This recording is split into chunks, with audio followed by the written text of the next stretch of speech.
ரொம்ப ரொம்ப சிம்பிளாக பலாசொலை வச்சு சூப்பராக ஒரு கேக்கு செய்யலாம். வீட்லேயே நம்ம ஒரு அருமையான சாஃப்டாக செம்ம டேஸ்டான ஒரு கேக்கு. கண்டிப்பாக இதை பார்த்துட்டு நீங்கள் செஞ்சு சாப்பிட்டு பாருங்கள். அப்படி சூப்பராக இருந்துச்சு. பலாசொலை ஒரு 10 சொலை இருந்தால் போதும். பலாசொலையில் இருக்கிற விதையை எடுத்துகிட்டு இந்த மாதிரி பொடியாக நறுக்கி வச்சுக்கோங்க. இப்போ கடாயில் ஒரு ஸ்பூன் நெய் விட்டுட்டு 1 கப்பு ரவையை வறுத்து ஆற வச்சுக்கோங்க. 1 கப் வெள்ளை அவல் எடுத்துருக்கேன், லேஸ் அவல். அதையும் நல்லா வறுத்துட்டு ஆற வச்சு மிக்ஸி ஜாரில் போட்டு அரைச்சி வச்சுக்கோங்க. இதை இந்த மாதிரி நல்லா மொறு மொறுன்னு இருக்கணும் ரவை. இதுக்கப்புறமா முந்திரி திராட்சை கொஞ்சம் நல்லா வறுத்து வச்சுக்கலாம். ஒரு ஸ்பூன் நெய் விட்டுட்டு அந்த நெய்யிலேயே நம்ம பலாசொலை இருக்குது பார்த்தீங்களா, அதை போட்டு நல்லா குழைய வதக்கிக்கோங்க. 1 நிமிஷத்துக்கு வதக்குனா போதும், நல்லா குழஞ்சி வந்துடும். இப்போ அவளை மிக்ஸி ஜாரில் போட்டு பொடிச்சு வச்சுக்கலாம். ஒரு அச்சு வெல்லத்தை 1 டம்ளர் தண்ணி ஊற்றி நல்லா கரைச்சி வச்சுக்கோங்க.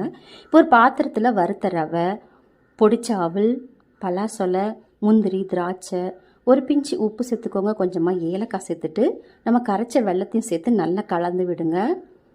ஒன்று போல் அடியில் ரவாயெல்லாம் தங்கியிருக்கும். ஸ்பூன் வச்சு நல்லா கலந்து விடுங்க. கலந்துட்டு ஒரு 10 நிமிஷத்துக்கு இதை அப்படியே டிஸ்டர்ப் பண்ணாதீங்க, அப்படியே மூடி வச்சுருங்க.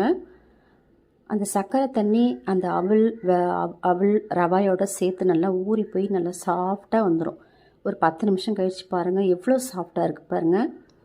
இப்போ கிண்ணம் மாதிரி சின்ன சின்ன கிண்ணம் எடுத்துகிட்டு அதில் நெய் ஊற்றி நல்லா ஃபுல்லாக தடவி விட்டுட்டு நம்ம கலந்து வச்சுருக்கிற கலவையை அதில் வச்சு நல்லா ரொம்ப அழுத்தக்கூடாது, லைட்டாக அழுத்தி விட்டுட்டு இட்லி பாத்திரத்தில் தண்ணி வச்சு இந்த மாதிரி வச்சுடுங்க. ஒரு 20 நிமிஷம் மீடியம் ஃப்ளேமில் நல்லா வேகட்டும். வெந்ததுக்கப்புறம் நல்லா ஆற வச்சுட்டு எடுங்க. ஆற வச்சு எடுத்து பாருங்கள், சூப்பராக அதுவாகவே வருது.